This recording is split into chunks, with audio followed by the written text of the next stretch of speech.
I want to thank the North Carolina room for having some fabulous stuff so that there's some great images that we'll look at. And I also want to say that the hot news of this morning's paper was that we are probably going to have a new county manager in a while. Please remember that the North Carolina room, the library system, is a part of the county, and as often in such situations, the library isn't quite as high up in priority as some others are. So when you talk to commissioners, and I'm sure you all do, please just sort of talk about the North Carolina room and the library system in general. It's what makes a healthy community. And I can tell you that we need money because I think you can all see this orange thing up here. It's holding the speaker. I mean to tell you, I think we need a new sound system.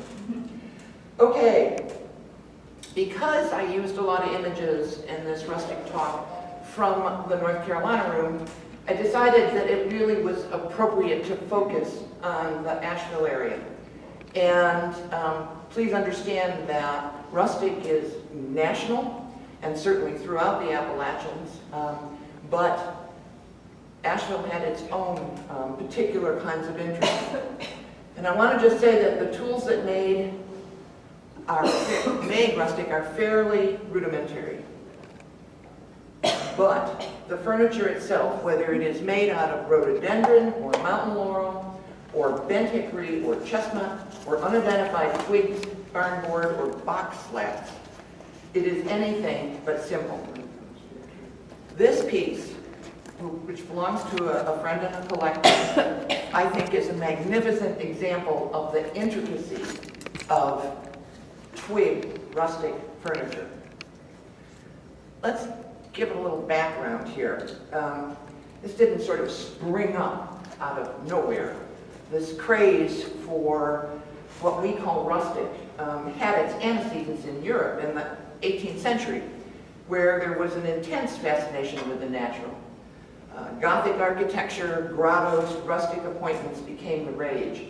And in England, Robert Manwaring and Thomas Chippendale published examples of rustic chairs and benches in their classic books. One was The Cabinet Maker and Chairmaker's Real Friend and Companion on the left, and The Gentleman and Cabinet Maker's Director. They're both written in the 1760s.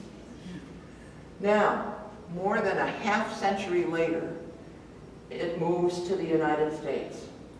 And it finally is taken on by architects like Andrew Jackson Downing, who embraced both rustic architecture and furnishings. And we can see here a small rustic bench on their porch with trellises and floral ivies of probably English ivy. So, what's happening here while this is going on? Here's two images of Asheville in 1850 by an artist named Robert Scott Duncanson. There are two fabulous works. They're the only known two that exist. Alas, they are not in Asheville, but the bottom right is in Greenville, which isn't too far away. That's Greenville, South Carolina. And the one at the left, the top left, is in Houston, a little further away. But if you're in Houston at the Houston Art Museum, you can ask to see this in the same, I believe in Greenville it's on view. And I don't know that they've ever been seen together. So you guys are the first to have seen them. They are different. They're very similar, but they are different, taken from a very similar vantage point. Because this mountain, I knew I was going to do that at some point. This hill is in both here. So Duncanson was traveling throughout the South when he did these, and I think it's pretty amazing that we have those. I wish we had it here. So, a few years later, Asheville's grown. Now, we're actually 30 years later. It's certainly a different view from the Duncanson view. And in 1881, we get our first comment on rustic. Mr. J.L. Baker, who has built rustic fencing, and he is now engaged upon a beautiful summer house for Mr. Richmond Pearson at his bachelor's retreat on the French Broad, known as Richmond Hill. And this summer house, it's just fabulous that we were able to identify the man who built it. Do we know much more about Baker? Not yet. Will we ever? I don't know. We can certainly hope so.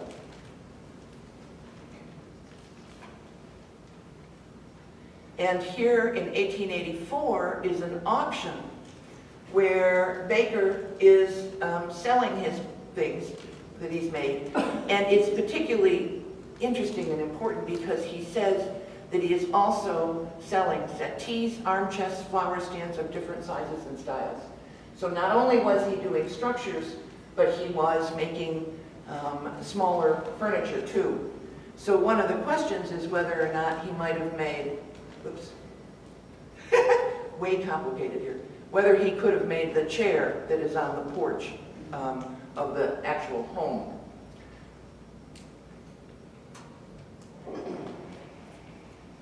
As a comparison, this is a January 1889 article out of the Manufacturer and Builder magazine on rustic.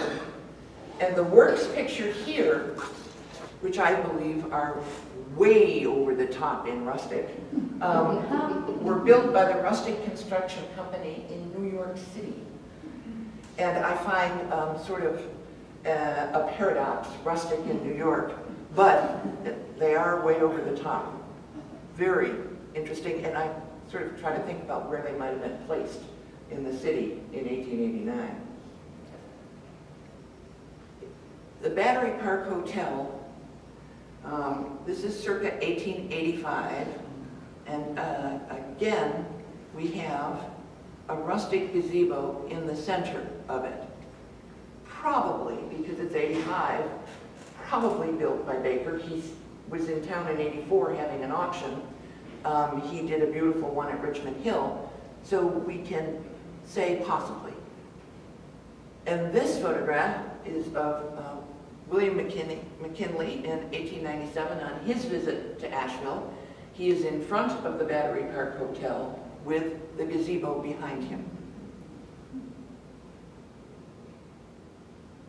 1902, Asheville continues to grow.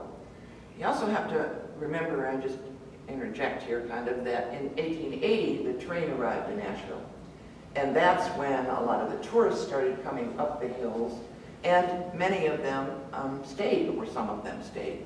So Asheville has growth spurts at particular times. This is one of my favorite things. This is 1904-05. The Log Cabin Company is advertising that it has souvenirs of all descriptions and advanced specialties for home, sick room, and hospital. All appliances for cooking and lighting with the new gas all are welcome at the cabin. The cabin was in the Pritchard Park area. Where's so? Isn't it? Wasn't it in the where Pritchard Park is today? And there were two of these images taken of the interior of the cabin during this time when they are selling and displaying new gas ranges. When I first came on these, I couldn't figure it out because I thought, why are they using a log cabin to talk about something brand new and hot off the presses kind of, along with all the sort of rustic, wonderful rustic furniture that's in it. But it was a shop, and so part of this whole thing, I've been trying to find out whether there's a newspaper article, and haven't come across one yet, about this demonstration. And clearly she is ready to talk about what you can do with new gas ranges and how to stay healthy. Lynn, do you want to point? Oh, excuse me. Do I want to what? I was going to ask you to point out the You're proceeding. Yeah, just back again. Look at the shelf, and then I have this tendency to always want to blow things up and see what was that thing in the back of the photograph. Here are these great little kinds of souvenir things that were sold, from the cabins to these pictures to the little tiny chairs. And here are two examples that are also upstairs in a case if you want to see them close up. They're just outside the elevator door. Also interesting, George Lambert. There's a number of articles on George Lambert, and he began a manufacturing establishment for rustic souvenirs in Fairview, and we're not sure where that was. But the company, it says right near the bottom, already has on hand a great number of orders under contract to supply a large number of rhododendron souvenirs to the World's Fair in St. Louis. Now, and then we find all kinds of advertisements for rhododendron souvenirs. Lambert is a sort of sad case. He actually did incredibly well in Asheville, bought himself a house in Biltmore Forest, and then came 1930 and the crash. And George Lambert lost all of his money, and he and his wife moved to an apartment. And about 2 years later, he decided that he couldn't stand it anymore, and he killed not only himself, but he killed his wife too. So one of the woes of the Depression. Another example of the souvenir cards advertising the kinds of things that they would sell. This was in Hendersonville, and again, two examples of the sorts of little rustic souvenirs that were being made. And the treasure chest, well, that was even later. This is from the, I think, 1928 catalog. But again, you can see the examples, and these are out there. I mean, I don't know. I'm sort of nuts about this sort of thing, so I'm looking all the time. But you can find them. But I love the fact that here's the stills. Here's the rhododendron-based candlesticks, the well, and the little setting chairs. Stills were hot, you know. I mean, this was the mountains, and there was still that concept that around every corner you would find a moonshiner. So there's numbers of the stills made. In some that are much less appealing, these are actually hand done, and so are rather fun. An example of another small miniature piece, because miniatures for tourists were easy. They could put them in suitcases and take them home. And we know what it's like today. People want a poster, they want a t-shirt, they want a canvas bag that says Asheville. Maybe they even get a tattoo. In these days, they would take home a miniature piece, and often these pieces were inscribed. This has Pisgah Mountain on it. You can just see the outline. It says Mount Pisgah down here with its height, and then up here, Asheville, North Carolina. And some more examples of miniatures. And again, when I talked about the simplest of tools, this one has the wonderful little teeny notching on it to bring out the color of the wood that's under the surface. These are complicated pieces, actually. They may go together simply to start, although this one and this one are not that simple whatsoever. These are mountain laurel pieces, and again, now we're talking, these pieces are about this big, to give you some sense. And the easels are actually a little bit bigger. They're picture easels for the photograph that you would have taken. Now, not only were some rustic structures totally the gazebo kinds of things built, but this is Rattlesnake Lodge, which was Dr. Ambler's summer home on Bull Mountain, which is a little north of Asheville towards Otine, Swannanoa area. And here, of course, we have serious rustic fencing. I love this one because the quote was, where is it? Something about the, oh, here it is. A note on this photograph says, neighbors who built this house, B-U-I-L-T. So there were lots of neighbors involved in putting this house together. This is Mountain Meadows Inn, which is long gone. You know, we do save things, but we also let things go. And sometimes it's not just let things go, sometimes they burn. This, you can see the, again, rustic railing on it. And then these are two images of the verandas at Mountain Meadows Inn. And Terry, I've tried to put a couple of postcards in. If none of you saw Terry Taylor's great talk on postcards, it's on YouTube. It's available on YouTube. And again, I have, you start to just have favorite images. Another one of my favorite is the rooftop restaurant at the Langren, about 1915. And what people are sitting in here is actually manufactured rustic. It is old hickory, and you may all have heard about that. It started in 1899 in Martinsville, Indiana, and is still in existence today. The interesting thing is that the man that started it was originally from North Carolina and moved to Indiana and saw this natural kind of ability to put natural elements together. But these are very much manufactured. The other thing that's interesting is that the Old Hickory Company had ties to the Grove Park Inn. The Grove Park Inn used a lot of Old Hickory throughout its time. I also am just always fascinated when I see these photographs a lot of times of restaurants. I keep hitting the wrong thing here. Is that, you know, there's sort of, they put things wherever. You know, if we went in, we'd be taking the chairs and putting them back against the wall. Or it somehow offends our sense of organization. And I know years ago at the Grove Park Inn, it used to bug me before it became other things and they got themselves more organized. The chairs would just be everywhere because people would take it and sit down and then get up and go away, which is what it looks like here.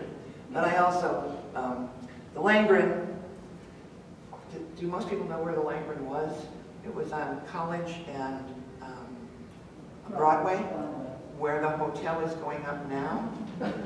So sort of interesting. There was a hotel before the Langren, then there was the Langren, then there was the parking garage, and there's going to be a hotel there again. And if you go up Walnut, you'll see that there's a Langren Street still there, which would have probably been the service entrance for the Langren Hotel originally. And this is a little further afield. It's in Montreat. It's the Winsboro building, and again another nod to Terry and postcards. An original magazine photograph of the Winsboro building, and then the postcard is made, and sort of fun. Winsboro actually only has one end, and when the postcard came out it had two. This railing was built by a man that I'll talk about in a few minutes, actually. And this building is also no longer there. Another one of my favorite photographs. Don't you sort of wonder what started this one? But they're in front of the Winsboro building. It's right behind them. The Winsboro building was the women's building at Montreat, named for a woman who is very important to the formation of Montreat. And I love this. Here's rustic chairs hidden in here behind all of these folks. They're sitting in what could be comfortable or not. But I mean, it's sort of, what's this all about? Great photograph. Now, as tourists came up, as more people moved here, photography was hugely important. And this is often you will find as kind of backdrops or furniture backdrops, a lot of rustic in the photographs that were taken in this region. Lindsay and Crawford were both Asheville photographers in the 1890s. Unknown sitters. And again, unknown sitters are Crawford on the left. We don't know the photographer on the right. Great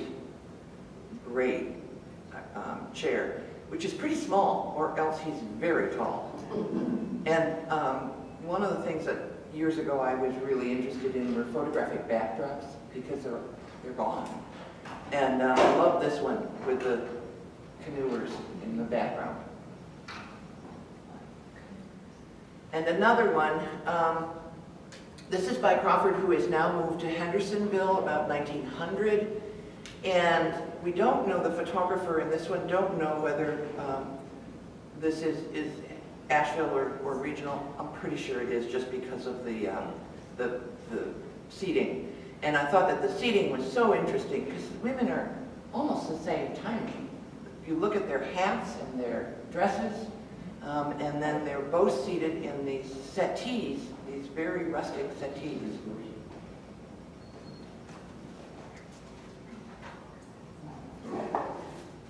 (1925), and this photograph attributed to George Massa, our favorite photographer. Asheville is growing again, the number of buildings that we recognize here in the beautiful setting of the mountains. But other smaller places were also growing. Weaverville, Hendersonville was growing. Black Mountain. This is the Laurel Den, which was in Black Mountain, owned by a man named John Henschel, who immigrated to the United States from Germany in 1866. And first he settled in Tennessee, in Morristown, and sometime after World War I, he relocated to Western North Carolina, and he established his first Laurel Den in Black Mountain. And here's John himself, and a son who doesn't look real thrilled to be here. But I find this interesting because John Henschel had children until he was almost 70. And there were 6 or 7 of them. And I was able to talk to 3 of them who were still living. And they grew up poor. People gave them things to help them get through. And yet this man is proud enough of this Laurel Den to have what's basically a professional photograph taken. Probably had to pay for it. I found that fascinating. And he doesn't give up. He establishes his second Laurel Den, which was on Route 70 in Ridgecrest, and again has a professional photograph taken. This was taken by Greg, who was a Black Mountain photographer in the sort of early 20s and 30s and 40s in Black Mountain. Beautify your home at small cost, not no small cost, at small cost. And some particularly wonderful, we get to see some very different styles. And it made me wonder whether back here, these chairs are Henschel chairs. If he did a lot of work because he was there in the Black Mountain and Montreat area. There's bookshelves in Montreat in the bookstore that were Henschel made, that he may have made these chairs too. It's often hard to actually attribute who made something in the rustic tradition. Nothing is signed. It makes me sad. Alan Eaton does not mention rustic makers in his book on the makers. There were no rustic makers in the guild when the guild formed, which is probably understandable. It's a bit late for most of them in the 30s, but still, they didn't sign their work, and so you can only make a guess. I'm not saying that these little chairs were made by John Henschel, but I'm saying that they were certainly of the type that Henschel made. You can see the miniatures in the back here, and these, including the points The style is very, very specific. It's also, it comes from Europe in some respects. There is a Chippendale style to many of these chairs with the rounded back, if you think about Chippendale furniture. Now, Henschel wasn't the only person in the Buncombe County area to make rustic furniture. The Reverend Ben Davis, who was an ordained minister, but he was a traveling minister, so he went to different places and would be at a church for X amount of time, and he would stay with parishioners. And he made pieces for those individuals, and they have shown up throughout Western North Carolina, throughout Southern Appalachians, actually. And there's sort of this thing that there's so many, could he have made them all? And every so often someone finds something that is similar. He had a very particular style. He used barn slat for his tops, and then this notched work, which is really quite wonderful.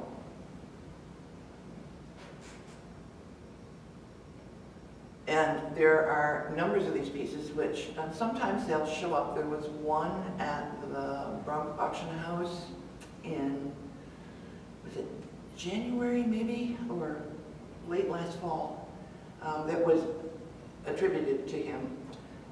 One showed up at Case in Knoxville Auction House that actually had writing on it that said the Reverend Ben Davis, but as everybody said, anybody could have written that at any time. But still, and they are very highly sought after. A man named Ralph Kylo wrote a great book on rustic furniture, national rustic furniture, and he has a couple of paragraphs and pages and images of Ben Davis's work. Davis supposedly was in Barnardsville and then spent most of his life when he wasn't on the road in Woodfin. So, very local. 1930 to 32, and Asheville now has a skyline that we really recognize with buildings that are still there, thank heavens. And I love this because you really get an image of how it nestles in the mountains.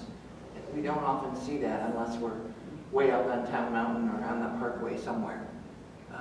It's an amazing setting, and one of those things about why we treasure being in Asheville.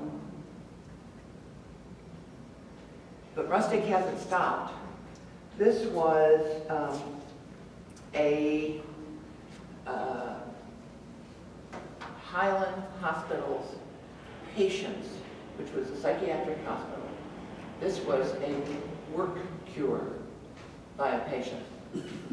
With the bridges across the stream and the steps. I mean, this is a really intricate, I hope this person was truly cured because they worked really hard. Lovely benches, great rustic work on the edges. Truly a wonderful thing. Not there anymore, gone. It's also interesting to note that rustic is both fragile and strong, and I don't know how to say that, but in the sense that it tends to be, a lot of people think about it as outdoors. So if it's outdoors, it can really, it just, weather will take it away in a short period of time. If it's indoors, however, they will last forever and ever and ever. So I don't know whether this was torn down or we just lost it when Highland Hospital changed hands and became other things. And we don't know a specific date on this, but based on the photograph, and we're sort of saying sometime in the 30s or possibly 40s, 1930s or 40s.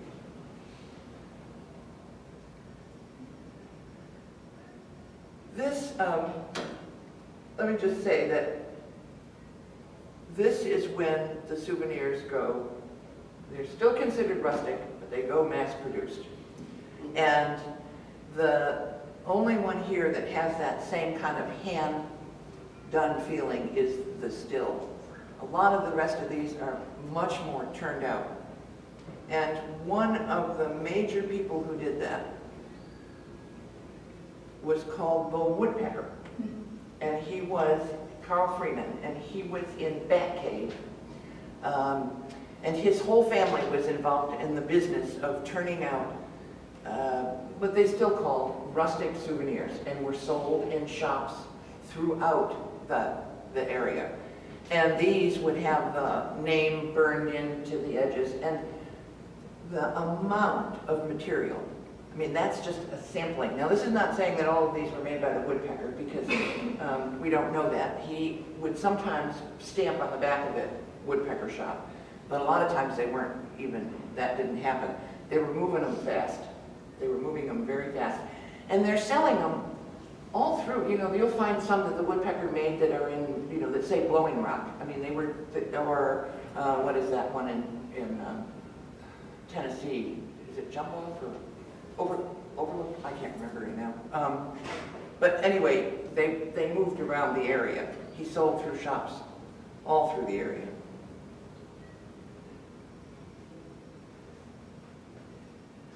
And as I mentioned, I only really focused on Asheville, and we were limited in the numbers of people who were making or producing rustic material. But throughout the southern Appalachians, this was being produced, and this is just an image of a few kinds of looks that were being produced, some of which have become incredibly well-known. This is the Blowing Rock artist who has finally been identified. This was a clock. Your clock went in here, and it could be a deck of cards or any kinds of things. And he made these from this tall to this tall, and other things too, but that's one of my favorite, really. Now, what is that kind of piece? Another laurel rocking chair with wonderful carved arms on, not carved, but curved. That's the other thing, is that when these people went out into the woods and gathered their material, because that's what they did, they just packed a sandwich and went out for the day and brought it home and then stacked it, because you had to find two pieces that were going to equal each other. And it's easier said than done. And I know that because I own a few rustic pieces that have lost a piece or two, and my husband has spent days trying to find exactly the right piece to put back in so that it is whole again. This is also interesting because there's crosses in it. There are a number of pieces. One of those easels I showed you before had crosses. That comes up quite a bit in the rustic tradition too. And just so you know, it hasn't ended. There are still people doing this. The chair on the left was in an exhibition at the Art Museum in 2004. And when you leave here, if you walk, 4 or 5 doors down Haywood Street, Malaprops has this chair just inside the front door. So people are still looking out there, trying to find pieces of rhododendron or whatever to, they brought it up to a more contemporary time. This one has added some fabric. This one added horns. So it's their own interpretation of it.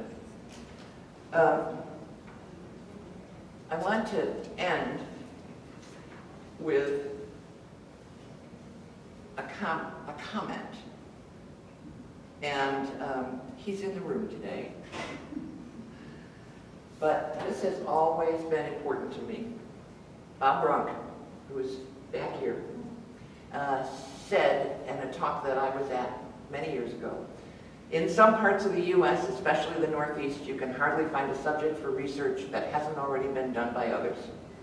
Here, in the Appalachians, it is totally different. Throw a stone even with a bad arm, and you'll hit a subject worthy of study. And then, as Zoe Ryan always says, oh no, not more research, down the rabbit hole I go. So, thank you.